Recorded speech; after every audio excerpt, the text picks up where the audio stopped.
Hi there. My name's this is Escape from Trucking. I've been trucking. I'm a veteran truck driver. I've been trucking for 6 years, going on seven now, and I'm going to take a look at some of these newer truckers who are saying they're quitting left and right, and I'm just going to give my personal reaction to it. I haven't actually seen this video, so it's just going to be a raw reaction, and maybe I can give some insight to this person or to you, the viewer. But anyway, let's see what this driver who just got fired has to say about what happened. Very funny thing. I didn't think I'll be making this video anytime soon, or since I just made that last video about doing a review, but here I am. And to be honest, I feel like in some way my steps are being ordered, but at this point I don't know which way I'm gonna go. I don't know which way it's telling me. Okay, let's see if we get cut to the chase here. If it's one lesson I'm learning about getting these trucks, being assigned to these trucks, is to not go all out anymore. Like, it's not even worth the hassle. Because even now, the little stuff that I have on here is going to be a hassle. I have to pack it up and bring it out. I have to get to the terminal by 10 a.m. Pretty sure. I got to hand in the keys. I got to go through probably safety, my exit, all that stuff, right? So I just want to get that wrapped up and then head home and then start my planning, because that's just me as a person. But the biggest lesson I'm getting from this, right? Even though it's not a career-ending situation, but still for me, it's putting my mind in a place where I'm just like, Tatiana, you've said so many times you need to get additional income, right? You need to make sure you have a stable second and third, even more income, right? And Okay, well, that there's nothing wrong with that, but how about getting your first income right? I mean, if you're a trucker, and I'm assuming she's over the road because I'm assuming she's new, and so therefore I'm assuming she should be over the road. If she's new and she's not over the road, there's mistake number one. If you're a trucker, this is your life, and you're sacrificing basically. You're basically going to have no life. I don't make the rules, but I call them. And so, second and third income, like I get your first income right and do whatever it takes to get that first income trucking right. You don't need to be if you're getting into trucking, you don't need to be thinking about a second and third income here. You need to be thinking of you need to be thinking of sacrifice, because that's what's expected of you, and you have to be of the expectation that you are going to live by the freight, because that's the reality. Second and third income, what the. And I have so many other things that I could really be putting my time, investing my time into. If you're a trucker, you don't have. I'm sorry, but like that goes right out the window. But again, you don't have time to give. When you're trucking, it really is, just becomes your world, right? Mm-hmm. So my time had. Correct, and I hope you don't have a problem with that, because if you do, if you can't handle that, get out right now. Save yourself the hassle. Get out now. It's been used up. Even with my YouTube channel, I had a decent, monthly earning. Nothing crazy, but decent in terms of growing Good. and knowing Good what for you. to do. That's great. Which is consistency. That kind of plummeted and it decreased because I didn't have the time to give to it anymore. Right? No shit. But y'all, I'm about to just go all out on my dreams, go all out on myself. Because if it's one thing I'm learning all the time, at any point you can get snip, snip, snip. Snip, snip, snip. And right now, with all the changes going on, layoffs, budget cuts, I knew it was going to come. Hey, why did you get fired? You got terminated. Please. Regardless, I heard someone else also had this. No. If you're doing your job right, you're not just going to get terminated from trucking. Even in this bad trucking recession environment that we're in. If you're doing your job right, they're not going to fire you. Especially for OTR. I'm trying to figure out what this woman's getting to here. Like, could you please get to the... I feel like she's kind of dancing around stuff. Maybe it's just me, but... Situation, and, based on how it was explained to me at the receiver, the spill and stuff like that. It was a lot. It was bad. So when I think about that and this and that person wasn't terminated, I'm just like, I knew it was coming because there's a lot of cuts going on. So there's no way I saw myself even making it to the next day. And again, this So she spilled something? Yeah, that would do it. transpired within 2 days. So it happened on the 30th of September. October 1st, I reported everything because I was up all the way until the morning, right? To get everything done off, get a product offloaded, which I have to explain. So within 2 days, So she tanker? everything happened, and now I'm gonna turn in the truck, and I want to get that over with because I don't want any problems. Any problem is not my property. So yeah, I'm about to hurry up and get that wrapped up and come home, and then I can just explain the full story. Please do. And tell you how today turns out, y'all. I did OTR tanker for about 6 months. I actually really liked it. I just happen to live in East Texas, when all the tanker works down in Houston, and I didn't want to move to Houston, but anyway. Okay, y'all, so I'm out the truck and I'm back home now. Thank you. So I said I was gonna explain exactly what happened. And, to be honest, I don't really have to do all this, but because I really, really, really take my channel seriously, even though I haven't been able to post as much as I used to with my new local life, well, what was my local life, I just feel like it was relevant information to share because, like, what's the point of just sharing, half of the story? It's gonna be something that I can look back on eventually and see how my journey. Maybe I'm missing out on some details from her previous videos. I'm still trying to figure out exactly what it is that she was doing. Progress throughout my trucking, my trucking journey. Repetitive, but yeah, you get it. So September 30. Like any other day, I went to a receiver in Wharton, New Jersey. It's called Whitlock Packaging or PepsiCo Refreshco. So I'm pretty sure any tanker driver that does food grade watches this, they'll know what I'm talking about in Wharton, New Jersey, right? Yeah. So I went to Port of Wilmington, like I always do. I had to load myself and then drive there. I even took another route because I hate going through New Jersey Turnpike with the loaded tank with that little construction and the whole area. I hate having to go through on the Turnpike. So I went to 95 instead. I went up to the 202, 287, Springfield, Morristown area to get to Wharton. Everything was good. I got there at 6 something, 6 going to 6:30, so in between, right?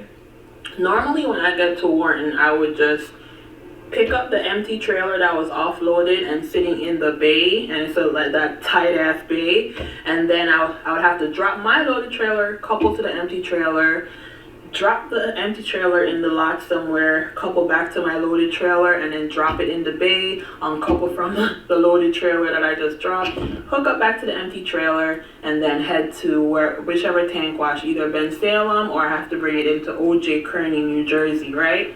So doesn't sound so bad for New Jersey. So the last time, let me not. So this is all drop and hook. Jump the gun. The last time I was at Wharton, which was the previous week, I got there at a good time, ready to uncouple and all that, but I got a call from safety saying that the receiver's asking me to just wait for them. They had nobody at all. I didn't know anything that was going on. I went over to the bay, coupled to the empty trailer, and I raised my landing gear, connected my lines, the whole motion. Now, normally what I would do is there's another bay, a wider bay up top. It's like at a top level where I normally walk up and look down.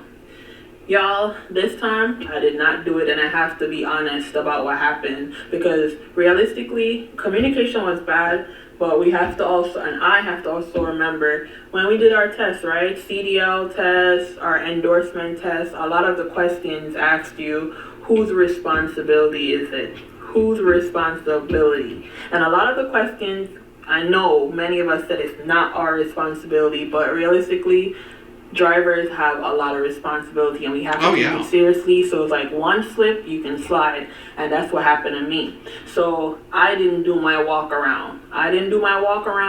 The dock door was down. Normally it's raised up. So it's like everything was just different that night, pointing me to the assumption that they were done. It's a regular drop and hook, whatever. Hooked up to the trailer, y'all, and I started driving out. I didn't turn on nothing. I didn't even get far. I started driving out slowly, and bam, I heard a loud bang, right? I stopped immediately. I went outside because I'm like, what the hell? So they're loading Guess it. what happened, y'all? Yes, you probably guessed it. The hose was still hooked up to the tank, so it was connected to the back of the tank to their tank that they offload in their building, right? Yeah. So they were still in the loading process, right? So at this point, it has to be on me. No no shit. matter what, the driver has to do their walk around. No They shit, have to Dick do your walk Tracy. around just to make sure everything is good. And I didn't do that to check to see that the hose is still connected. So when I pulled forward, the hose got yanked out of the actual tank it's being loaded on. But that wasn't the only problem. In the midst of yanking the hose out, the shutter got hit as well. Oh. Right? So that's two issues right there. So once the hose came off, a little bit of product came out. The good thing is that there was not a heavy spillage where you have to call a team to clean up and stuff like that, right? So It almost doesn't even matter if just a little bit hits the ground. I mean, I don't know. I've never been to this plant. I did hazmat tanker. I never did food grade, but yeah. that was a blessing right there. All they had to do was use the water, the spray, and they told me that that's good. Because normally if it's bad, they have to call a whole team. Now, what happened with this tanker, it's not... See, it would have been nice if the company could have just left it at that. I mean, if it wasn't that bad, they could just spray it and it goes. You know, a good shipper will just leave it at that and not report it.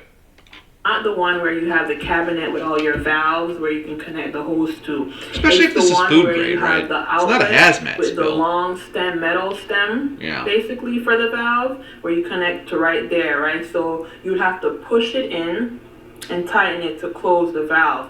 But because the product was still being offloaded, there was too much pressure, so you couldn't push it in. They were trying to see if they could close the valve, basically, and have me just move the trailer to the side and then call repair to repair their connection, right? Okay. But it wouldn't happen. They were knocking the metal and everything. Nothing would happen to push it in. They were trying to force it in, but it would not budge.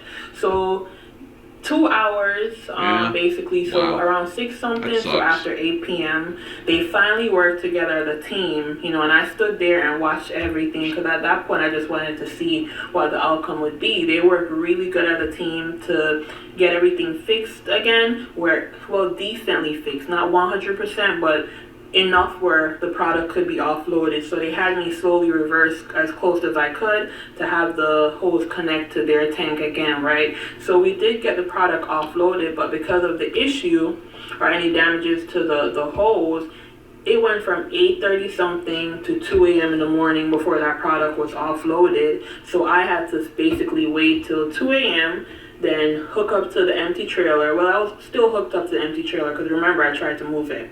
Hook up to I was already coupled to the empty trailer. I had to pull that out the bay, hook up back to the loaded trailer, and then back into the bay, drop that, and then hook up to my trailer. So that was going towards 3 a.m. And at that point, I just decided I'm gonna park up because I needed to rest, right, to be safe to drive back to the terminal. So I slept for like 2 hours. Then I went out.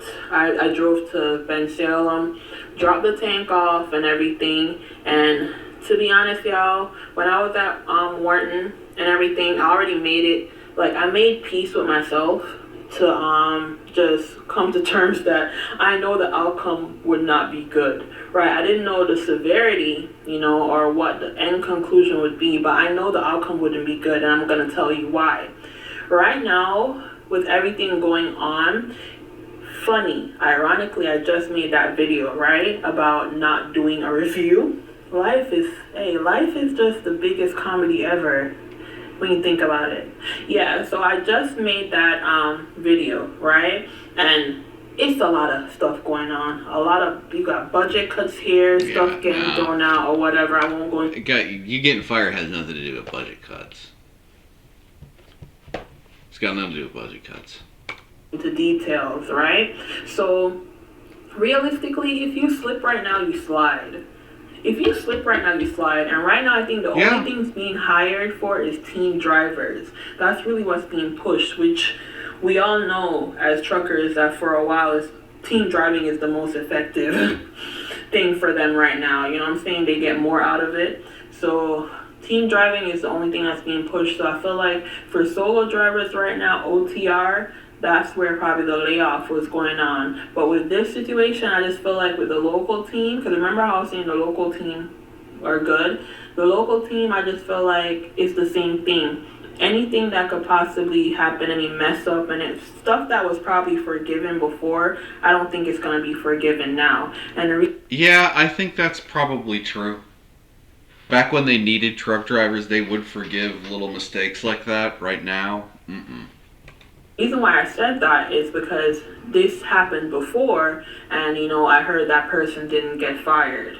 So realistically, they're not taking, and that situation, based on how the receiver explained it, it was a whole different case. But in terms of the spillage and stuff like that, and how far the driver got with the hose still connected, so at this point, it is what it is. I already saw it coming, right? So if anybody that follows me from here, YouTube and on Instagram, you saw I posted and you saw the little signs and I said something happened. I already knew. So by the time I went in today, so September 30th that happened. Okay, so that's cool.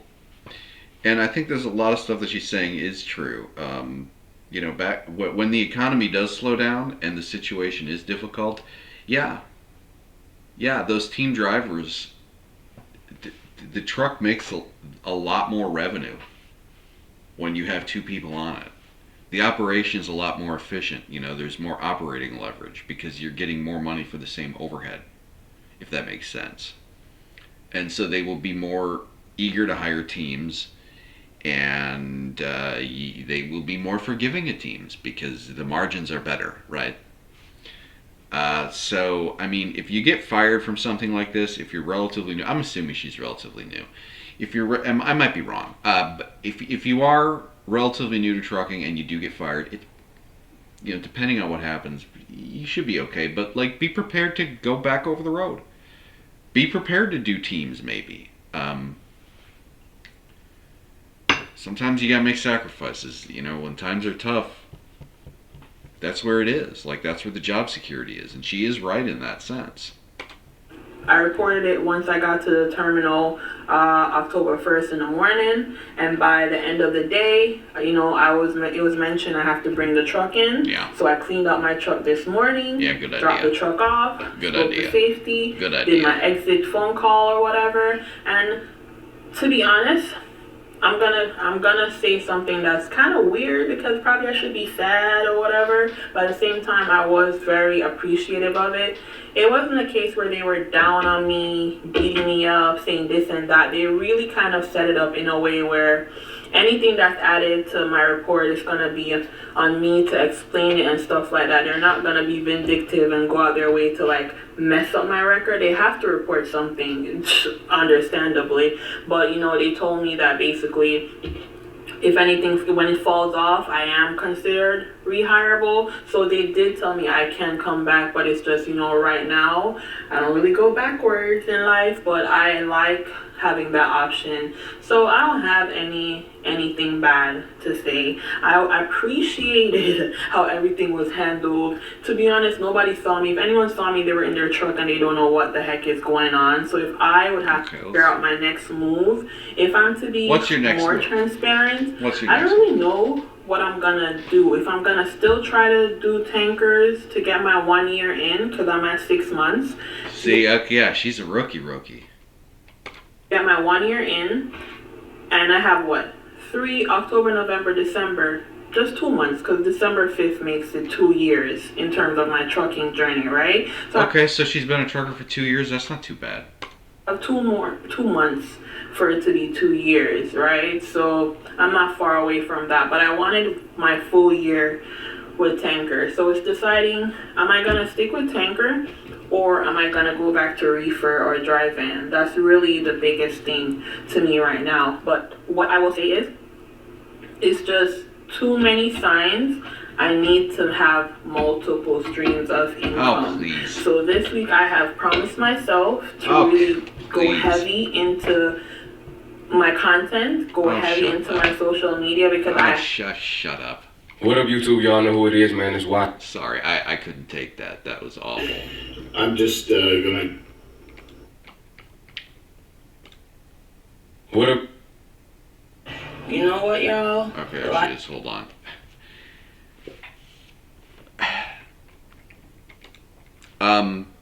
No. That's all a bullshit pipe dream. If you're a trucker, you make money by trucking. The social media crap, YouTube crap, okay, great. It might be a nice side hustle. My advice to her is if she wanted to do a year of Tanker, go to Schneider Bulk. That's where I worked. And I made mistakes. I made hazmat mistakes at Schneider. And they didn't fire me. So I've crushed hoses. I did a spill one time. And they kept me on. They pulled me in for training, but they kept me on. And it was long haul. The money was for Tanker not great, but they were forgiving and the training was really good. So if I were her, pick yourself back up and give Schneider Bulk a try. Okay? The YouTube, working on social media, like, come on, man. Let's see what else she has to say, though. Into my content, Oh, go so heavy stupid. into my social media because I have worked hard to build my Instagram and my YouTube. That's fine. And to be but- honest, my YouTube could be much further, but I'm not consistent because there's not a lot of Well, you time. can't be. You're a trucker. You know, there's not a lot of time, and OTR allowed for me to have a lot of content and be able to have time to still get rest and to still record Right. vocal. Okay, yeah. Once I get home, I'm just thinking I need to go to sleep. I need to handle this and go to sleep. And then Yeah, when you're local, they work you like a dog. And I'm struggling with that myself. When I was OTR, I was actually better rested at OTR. Believe it or not. OTR is a lot more chill. People are in a rush to go home, but then there's restrictions when to not drive and stuff like that and record, which I have to make sure that I follow those rules. Yeah. So I haven't been able to really push my YouTube as much as I could have or, wanted to. But right now, an opportunity is presenting itself for me to really just do better and dive in.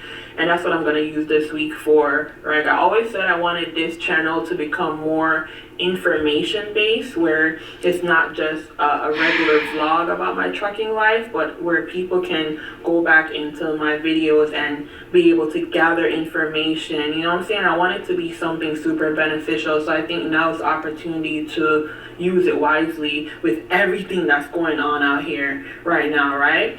So I wanted to share this because at the end of the day, I know my experience, someone else can learn from it. And the biggest thing, or biggest message here, haste make waste, because I was hasting to get my ass home. Sorry for my language, but I Right. was pushing to get home, have a little daylight, all Yep. that stuff, and head home. Understandable. Dropping the trailer off and, come home. Yeah. And then never ever neglecting the importance of a walk around. Okay. A walk around is not just for the pump being connected. We So talked it's about just that. certain stuff that you can't neglect when you're a driver because Right. so it's like 3 months Prime, 3 months Indian River, and right now I just don't like how certain stuff is going. Okay, so she was at Indian River. So I'm gonna really, really, really sit down and think wisely what my next move is. Am I gonna take a chance on myself entirely with everything, or am I gonna go back to being a company driver? that's I think you should go back to being a company driver. really where it's at. So, as always, y'all, thank you so much for listening to me. Oh, you're quite welcome. Yeah, I mean, if you like your YouTube and you like doing YouTube content, why not go back over the road? Why not go back over the road to... I would say this. Give Schneider Bulk a call. They tend to be the most forgiving of the tankers because their pay is among the lowest. And be okay with being OTR. I mean, you've only been trucking for 2 years. I don't know how old this video is. You've only been trucking for 2 years. Give it 2 more and stick with tanker. You might like it, and you'll have all the time in the world you need to do that YouTube content. Because, man, I tell you, once you go local, they're going to get that booty. I mean, they're going to work you. They're going to work you. And you're going to be so tired.